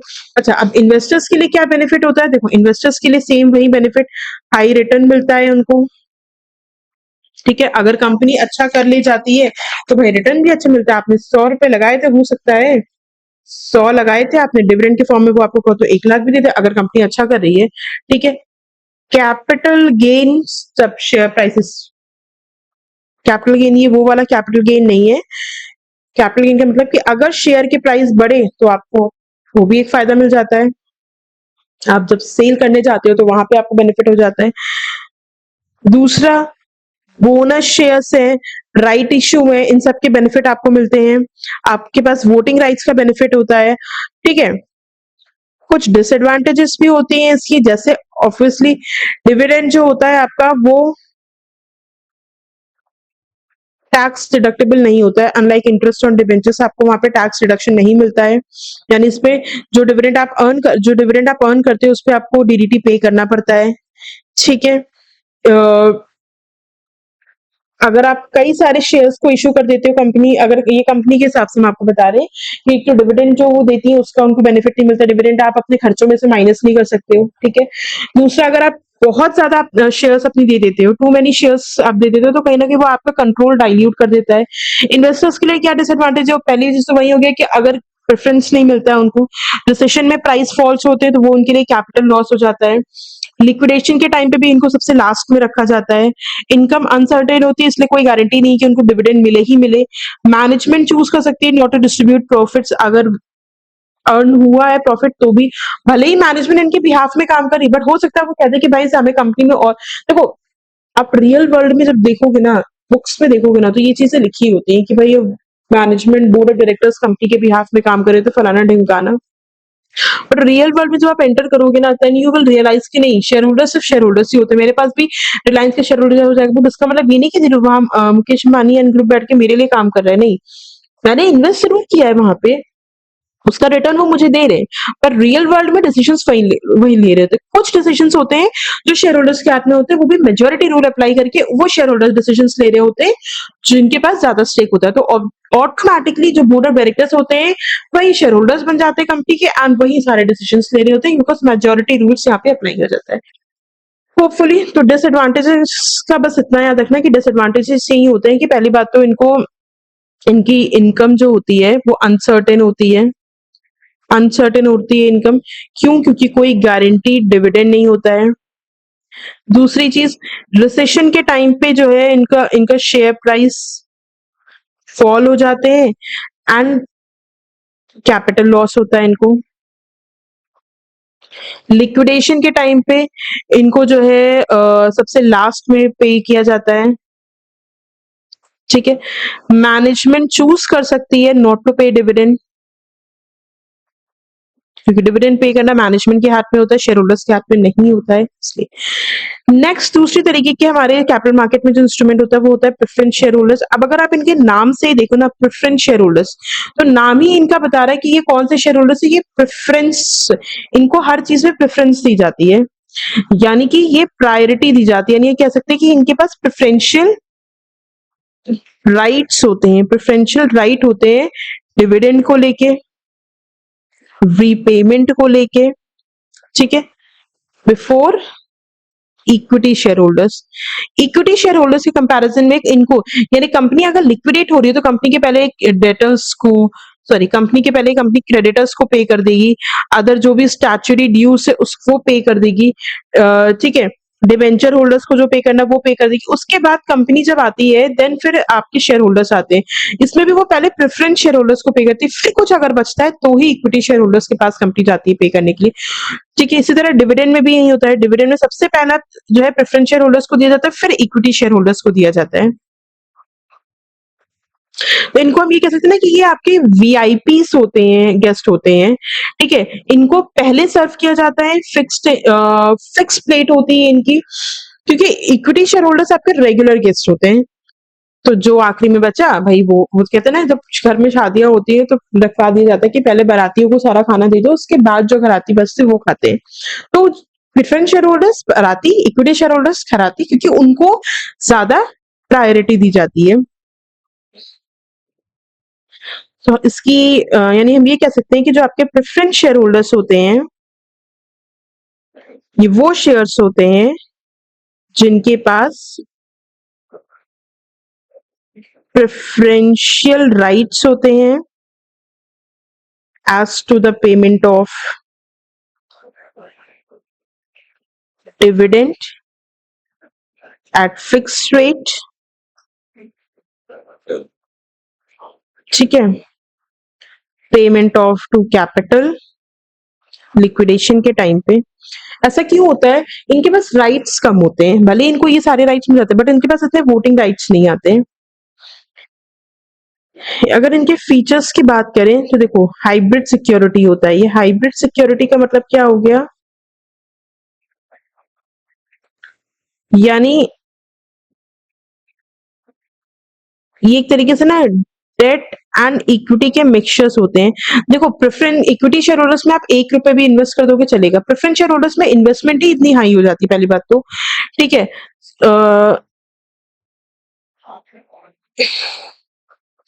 क्या क्या डिफरेंस होता है? देखो, इक्विटी में क्या होता है कि आपने, अगर आप कन्वर्टेबल या ये वाली इक्विटी शेयर्स नहीं ले रहे हो, जितना बचेगा एंड में सब आपको मिल जाएगा।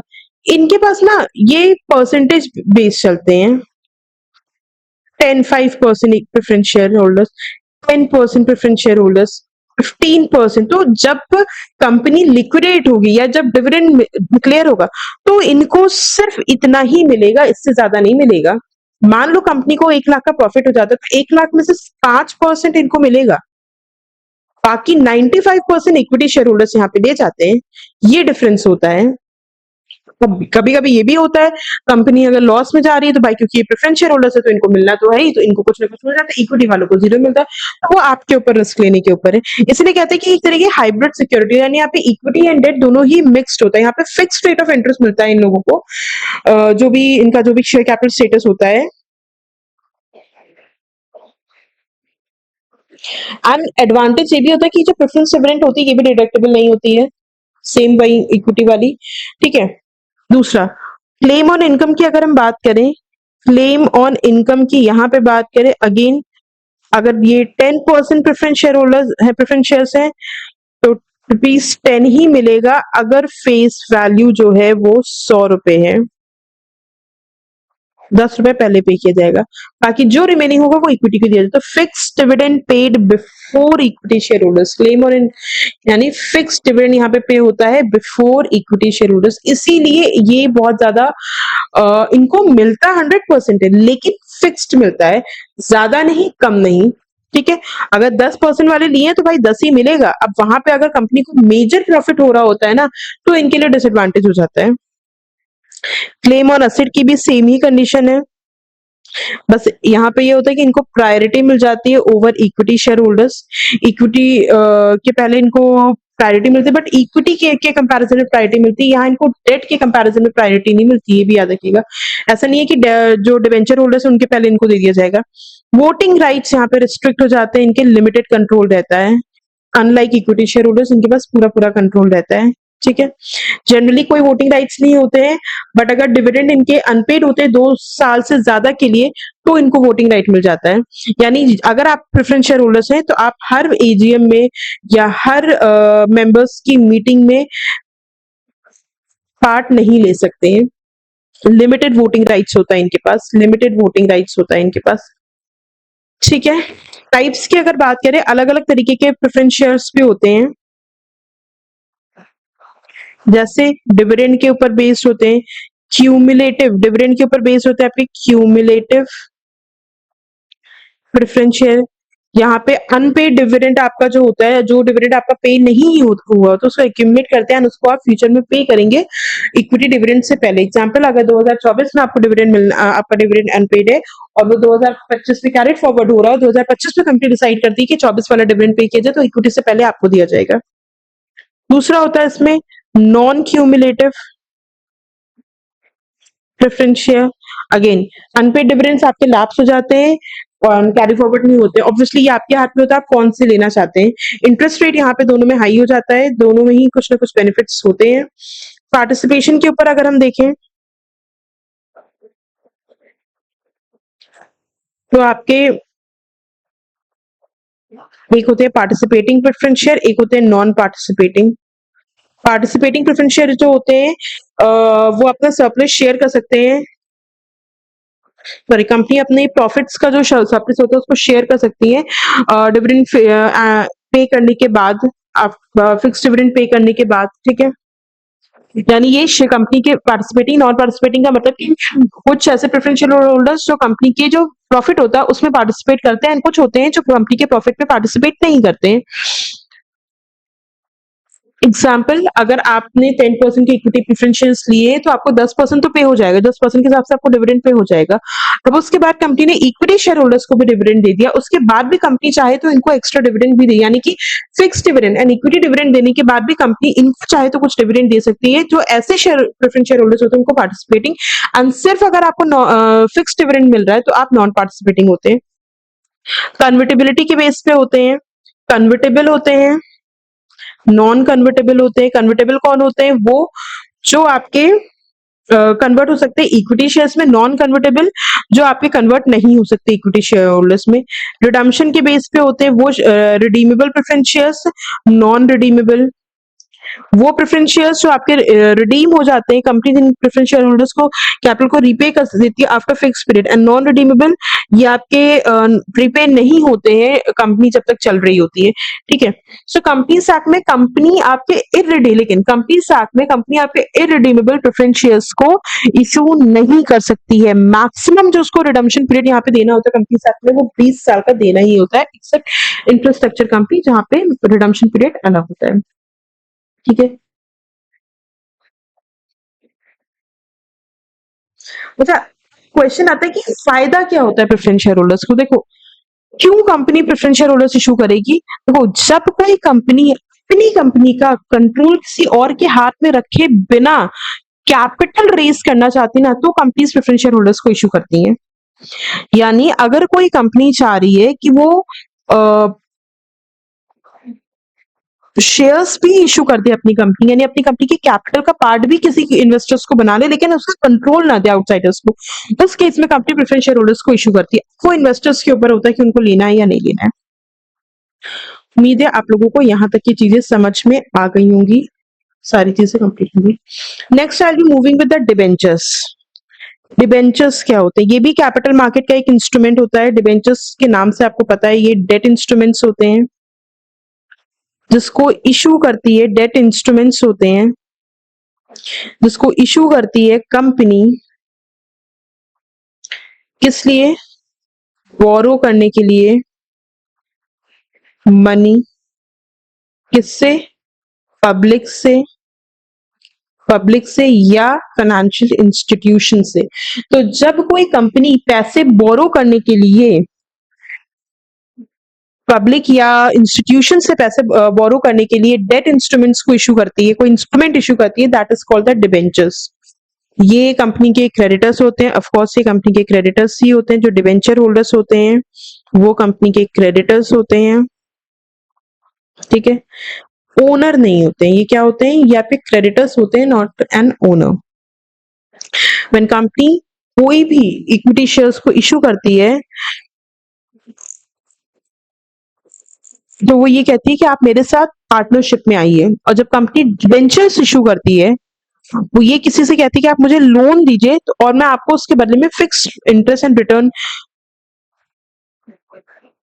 फिक्स इंटरेस्ट एंड आपके पैसा रिटर्न करेंगे। यानी कि ये कह सकते हैं कि कंपनी जब शेयर्स इश्यू करती है तो वो पार्टनरशिप की बात कर रही होती है, और जब कंपनी डिबेंचर्स इश्यू कर रही होती है तो वो अपनी कम को फिक्स इंटरेस्ट भी देती है एंड प्लस रिटर्न भी देती है आपके मनी को, आपको पैसा भी रिटर्न करती है, इंटरेस्ट प्लस प्रिंसिपल देती है।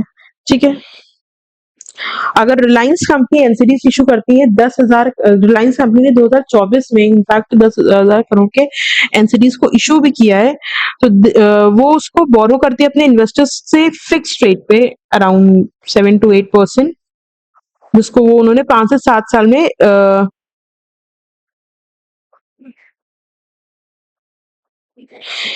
ठीक है। रिलायंस ने 2024 में अपने क्या हमने बोला कि एनसीडीज इशू किए थे, और उसको इशू करके क्या उसका क्राइटेरिया बना कि वो पैसा 5 से 7 साल में रिटर्न करेंगे एंड 7 to 8% के इंटरेस्ट पे उन्होंने अपने इन्वेस्टर्स से वो एक फिक्स इंटरेस्ट पे वो अपने इन्वेस्टर्स से उन्होंने वो पैसा बोरो किया।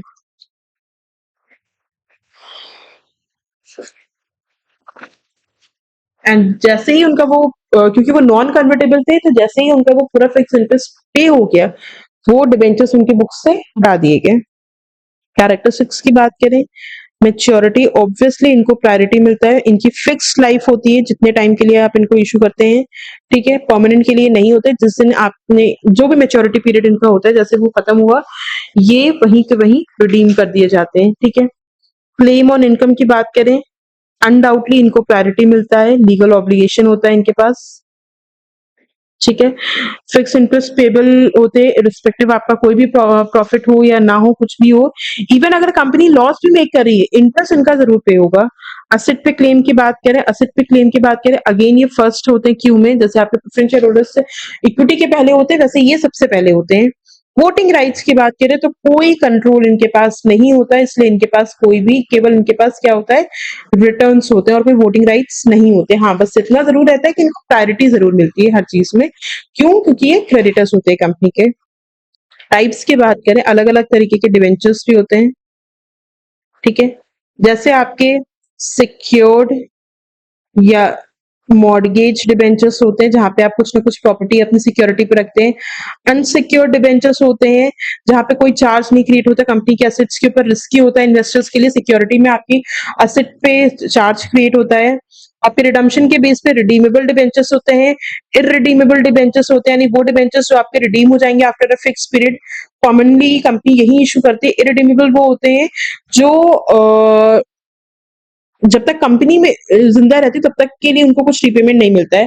होल्डर अपने रिपेमेंट के लिए डिमांड भी नहीं कर सकते अनलेस कंपनी वहां पे डिसॉल्व हो, यानी कि जब तक कंपनी चलेगी तब तक इनको कुछ वापस भी नहीं मिलेगा। जिस दिन कंपनी बंद होगी उस दिन प्रायोरिटी पे इनको जरूर मिल जाएगी। इसके अलावा हमारे होते हैं रजिस्ट्रेशन के बेस पे रजिस्टर्ड डिबेंचर्स होते हैं, बियरर डिबेंचर्स होते हैं जो आपको बहुत ही रेयर मिलेंगे। ठीक है। यहाँ पे जो डिबेंचर होल्डर्स का नाम होता है वो कंपनी के रजिस्टर में लिखा जाता है। Transfer requires proper transfer deed. Bearer क्या होते हैं? ट्रांसफर से फिर मियर डिलीवरी से हो जाते हैं ये कोई भी नेम रिकॉर्ड। देन आपके कन्वर्टेबल, नॉन कन्वर्टेबल डिबेंचर्स होते हैं एंड नॉन कन्वर्टेबल डिबेंचर्स होते हैं जिनको आप कन्वर्ट नहीं कर सकती इक्विटी शेयर्स में आफ्टर फिक्स पीरियड, एंड जिसको आप फिक्स मोस्ट कॉमनली मार्केट में होते हैं एनसीडीज। एडवांटेज की बात करें अगर डिबेंचर्स की, तो इसकी भी एडवांटेज क्या होगी? देखो ये सब बहुत ना कॉमन टॉपिक्स है, तो इसको आपको बहुत ज्यादा याद करने की जरूरत है, इसलिए मैं इसको जल्दी जल्दी कवर भी करवा रही हूँ। ये सब चीजें आपने ऑलरेडी पढ़ी भी हुई हैं। एडवांटेजेस की बात करें, ऑब्वियसली इंटरेस्ट जो होता है वो टैक्स डिडक्टेबल होता है, जो भी इंटरेस्ट कंपनी पे कर रही होती है वो टैक्स डिडक्टेबल होता है। इंटरेस्ट रेट जो होता है वो यूजुअली आपका जो है वो लोअर होता है दैन डिविडेंड, जिसमें भी आप डिविडेंड पे कर रहे हैं। ठीक है। इसके अलावा कोई डाइल्यूशन ऑन कंट्रोल नहीं हो, यानी कंपनी अगर डाइल्यूट हो रही है, कंपनी की जो डिबेंचर होल्डर्स उनके पास कोई कंट्रोलिंग में कोई डाइल्यूशन नहीं होता, यानी कंपनी की जो कंपनी के कंट्रोल इन लोगों के पास नहीं जाता है। ठीक है। ये ट्रेड कर सकते हैं इक्विटी पे। ठीक है। हेज अगेंस्ट इन्फ्लेशन में इनके पास अपॉर्चुनिटी होती है। कैसे? क्योंकि इनका फिक्स मॉनेटरी टर्म्स होता है, फिक्स रीपेमेंट होता है, तो वो इनको मिलना ही मिलना होता है। ये कंपनी के लिए, तो कंपनी के लिए क्या क्या बेनिफिट हो गया? टैक्स में रिडक्शन मिलता है। आपका जो है इंटरेस्ट रेट यूजुअली यहाँ पे लोअर होता है डिविडेंड के कंपैरिजन में। कंट्रोल डाइल्यूट नहीं होता है, इक्विटी में ये ट्रेडिंग कर सकते हैं, यानी कि इंक्रीज कर सकते हैं अपने earning per share cheaper debts को यूज करके। इनको ये हेज वर्क करता है अगेंस्ट इन्फ्लेशन, यानी कि इंटरेस्ट पेमेंट जो होता है वो फिक्स होता है मॉनेटरी टर्म्स में। कम इन्वेस्टर्स के हिसाब से एडवांटेज क्या देखें तो देखो, फिक्स एंड सीधी सी बात है, एश्योर्ड इनकम इनको यहाँ पे मिलती है, प्रायोरिटी मिलता है लिक्विडेशन के टाइम पे, एंड सेफ इन्वेस्टमेंट होती है एक तरीके की। ठीक है, डिसएडवांटेज भी बहुत सारे होते हैं इन्वेस्टर्स कंपनी में डिबेंचर इशू करने के, जैसे फिक्स इनकम बर्डन होता है, जैसे हमने कहा कि हेज अगेंस्ट इन्फ्लेशन, इन्फ्लेशन हो रहा होता है तो भी कंपनीज को इनको पे तो करना ही पड़ता है ना। इंटरेस्ट रेट इवन कंपनी अगर लॉस में है तो भी कंपनी को पे करना पड़ता है। असेट कंपनी के मॉर्गेज हो जाते हैं, जो कि कहीं ना कहीं फ्लेक्सिबिलिटी को कंपनी की रिड्यूस कर देता है, कि कंपनी अगर कहीं अपने एसेट्स को इन्वेस्ट करना चाह रही है तो वो नहीं कर पाती। क्यों? क्योंकि उनके पास उनके एसेट्स नहीं, उनके एसेट्स तो चार्ज पे रखे हुए डिबेंचर होल्डर्स के अगेंस्ट। डिफॉल्ट आपका जो है, कोई भी कंपनी अगर डिफॉल्ट करती है इस केस में तो कहीं ना कहीं लिक्विडेशन में जा सकती है। क्यों? अगेन, कंपनी की एसेट्स वहां पे जो है वो मॉर्गेज पे रखी हुई है, कंपनी ने डेट्स लिया हुआ है, तो डिबेंचर होल्डर्स की वजह से कंपनी अगर गलती कुछ भी की तो वो कंपनी को डिसॉल्व भी कर सकते हैं। तो बस आप इतना याद रखिए कि लिक्विडेशन में जब भी कंपनी लिक्विडेट होती है, गवर्नमेंट तो सबसे पहले गवर्नमेंट के ड्यूज पे होते हैं, सिक्योर क्रेडिटर्स के पे होते हैं, फिर डिबेंचर होल्डर्स को पे किया जाता है, देन प्रेफरेंस शेयर होल्डर्स को पे किया जाता है, then company equity share holders के पास आती है, and this is the frequency जो हमेशा टेस्ट होती है जब बात करते हैं कंपनी की कैपिटल मार्केट की। तो हमने 3 चीजें पढ़ी कैपिटल मार्केट में, equity share holders, preference shares, debentures.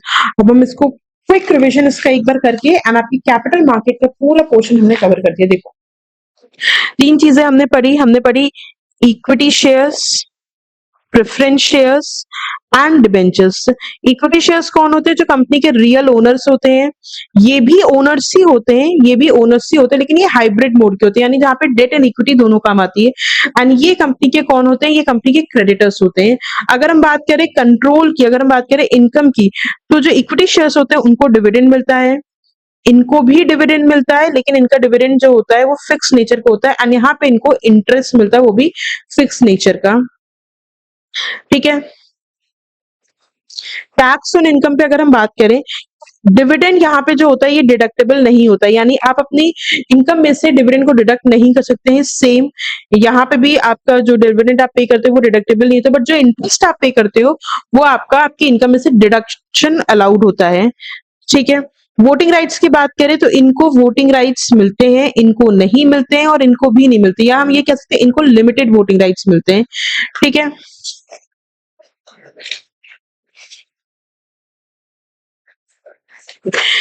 इसके बाद अगर हम बात करें मैच्योरिटी की, तो जो इक्विटी शेयर होल्डर्स होते हैं उनकी कोई भी फिक्स मैच्योरिटी टाइम नहीं होता, जब तक कंपनी है तब तक ये भी रहते हैं। अ, जो आपके प्रेफरेंस शेयर्स तो मोस्टली रिडीमेबल होते हैं, 20 इयर्स मैक्सिमम टाइम के लिए ये इशू होते हैं, एंड इनकी भी फिक्स, डिबेंचर्स की भी फिक्स मैच्योरिटी होती है। ठीक है, लिक्विडेशन के टाइम पे जो क्लेम होता है उसमें इक्विटी शेयर होल्डर्स को जो क्लेम मिलता है वो सबसे लास्ट में मिलता है, इनको बिफोर इक्विटी मिल जाता है, लेकिन इनको हमेशा प्रायोरिटी पे मिलता है in comparison to equity and preference share holders. ठीक है, रिटर्न की बात करें तो डिविडेंड इक्विटी शेयर होल्डर्स पे आपको सबसे हाईएस्ट रिटर्न मिलता है, प्रेफरेंस पे आपको फिक्स्ड प्लस बोनस मिल जाता है, एंड यहाँ पे हमेशा आपको फिक्स्ड रिटर्न ही मिलता है। रिस्क की बात करें तो इक्विटी शेयर्स में रिस्क ज्यादा होता है comparison to shares and debentures. With this हमारा कैपिटल मार्केट का जो पोर्शन था वो पूरी तरीके से कवर अप हो गया है। Next we are moving ahead, and हम स्टार्ट करेंगे बीएससी एंड एनएससी। अगेन मैं बोल रही हूँ, मैं ये चैप्टर बहुत जल्दी जल्दी कवर अप करवा रही हूँ क्योंकि इसमें कुछ भी नहीं है, बहुत बेसिक सा चैप्टर है, बट थोड़ी बहुत इसलिए मैं आपको चीजों को समझा दे रही हूँ। बीएससी क्या होता है? बॉम्बे स्टॉक एक्सचेंज, जो कि आपका 1875 में आया था, स्टॉक ब्रोकर एसोसिएशन की तरह आया था। ये कैसे आया था? ये एक तरीके का स्टॉक ब्रोकर एसोसिएशन है। अच्छा, इसके नोट्स वगैरह आप लोग को चाहिए होंगे ना तो प्लीज बता देना, क्योंकि हम लोग ऑब्वियसली नोट्स हम लोगों के पास अवेलेबल हैं, एंड हम आपको नोट्स भी इसके प्रोवाइड कर देंगे। ओके, 1875 में आया था, इसको फॉर्मली हम रिकॉग्नाइज करते हैं। फॉर्मली जो रिकॉग्नाइज किया गया था, फॉर्मली इसको रिकॉग्नाइज किया गया था 1927 में। ठीक है, बॉम्बे सिक्योरिटीज कंट्रोल एक्ट 1925 में। अच्छा, ये जितनी भी चीजें मैं आपको बता रही हूँ अभी ना, ये सब कुछ आपके मॉड्यूल में दी हुई है, तो अगर आप मॉड्यूल को एक बार रीड भी कर लोगे ना, आपको सारी चीजें मिल जाएंगी वहां पे, कोई भी चीज एडिशनल ऐसी नहीं है जो मैं अलग से बता रही हूँ। तो everything is available in the module, ठीक है। बॉम्बे सिक्योरिटी कंट्रोल एक्ट 1925 के अंडर में इसको लाया गया था। एशिया का सबसे, जो आपका बॉम्बे स्टॉक एक्सचेंज है, एशियाज ओल्डेस्ट स्टॉक एक्सचेंज है। And BSc, Bombay Stock exchange Sensex, जिसको हम सेंसिटिव इंडेक्स भी कहते हैं, ट्रैक्स टॉप 30 कंपनीज। कि कंपनी जो टॉप 30 कंपनीज है ना, उसका पूरा पूरा रिकॉर्ड बीएससी सेंसेक्स उसका पूरा पूरा रिकॉर्ड रखता है। अगर हम एग्जांपल के तौर पे लेके चलें, तो मई 2024 में बीएससी सेंसेक्स ने क्रॉस किया था 75,000 पॉइंट, जो कि हिस्टोरिकल माइलस्टोन था। एंड 2026 में इसने क्रॉस किया है 80,000 प्लस रेंज को, यानी हमारी मार्केट इतनी हायर गई है।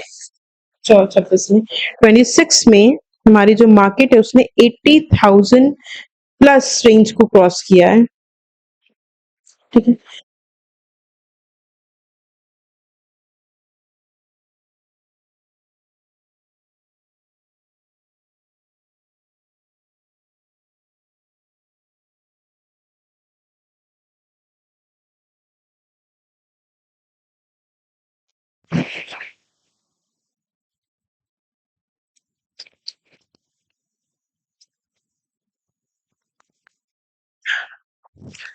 सो नेशनल स्टॉक एक्सचेंज 1992 में सेटअप हुआ था, जिसने अपने ऑपरेशंस को 1994 में स्टार्ट किया था।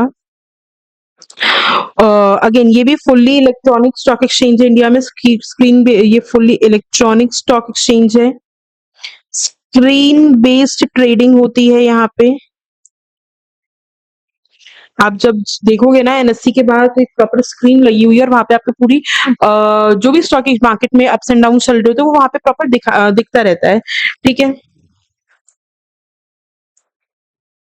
एनएससी निफ्टी जो है आपका, जैसे बीएससी सेंसेक्स आपका टॉप 30 कंपनीज का ट्रैक रिकॉर्ड रखता है, उसी तरह एनएससी निफ्टी जो है वो आपका टॉप 50 कंपनीज का ट्रैक को ट्रैक करता है। इंडिया की जो टॉप 50 कंपनीज है उनको ट्रैक करता है।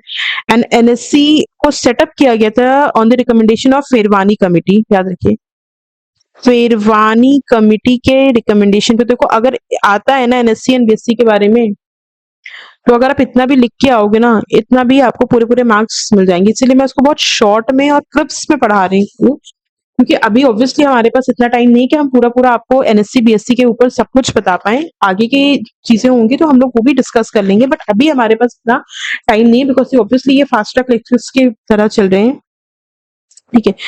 इन आईएफसीआई आपका,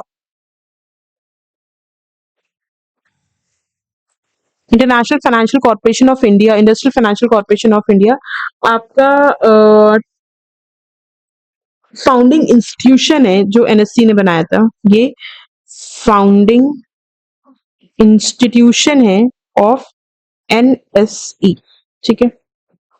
आज की डेट में अगर हम बात करें तो एनएससी जो है आपका वो वर्ल्ड्स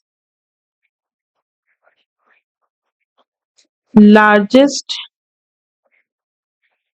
डेरिवेटिव एक्सचेंज है बाय वॉल्यूम। वॉल्यूम के कंपैरिजन में अगर आप देखिए तो आपका वर्ल्ड का, दुनिया का सबसे लार्जेस्ट डेरिवेटिव एक्सचेंज है। ओवर यहाँ पे 1 करोड़ ट्रेड्स होती हैं, यानी कि ट्रेडिंग जो यहाँ पे हो रही है ना डेली, वो कम से कम 1 करोड़ से ज्यादा की ट्रेडिंग हो रही है, ठीक है। ये हो गया एनएससी बीएससी।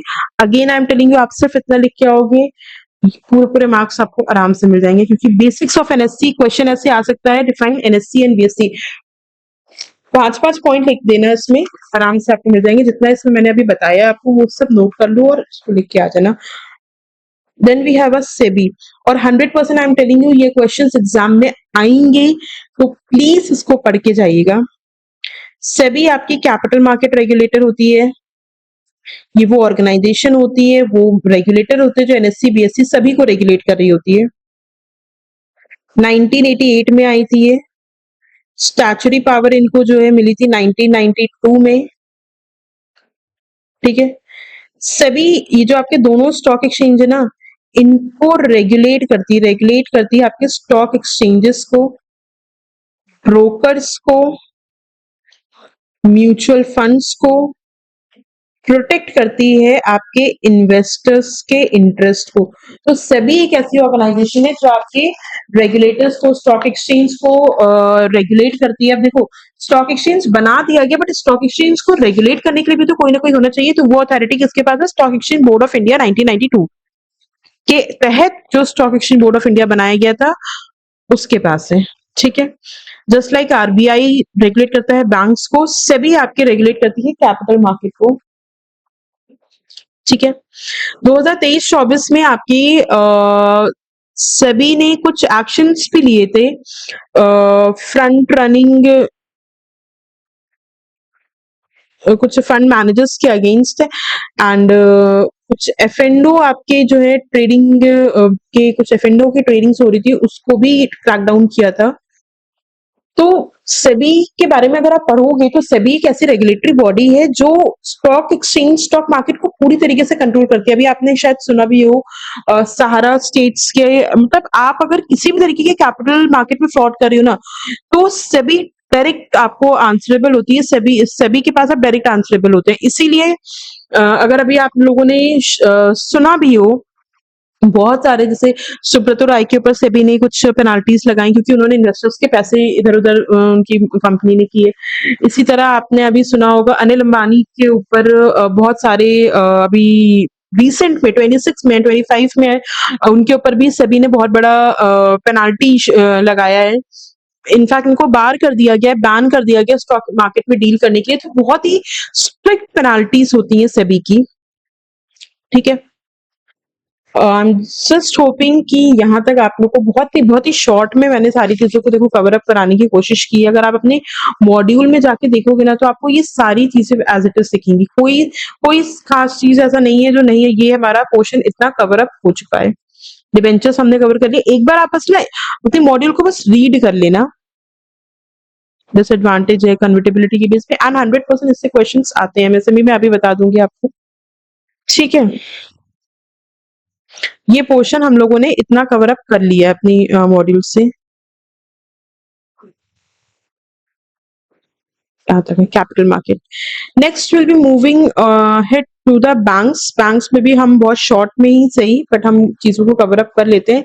यहाँ पे भी कुछ नहीं है। Industrial financial corporation of India क्या होता है, small industries development of India क्या होता है, फटाफट से इसको आप कवर करते हैं एंड देन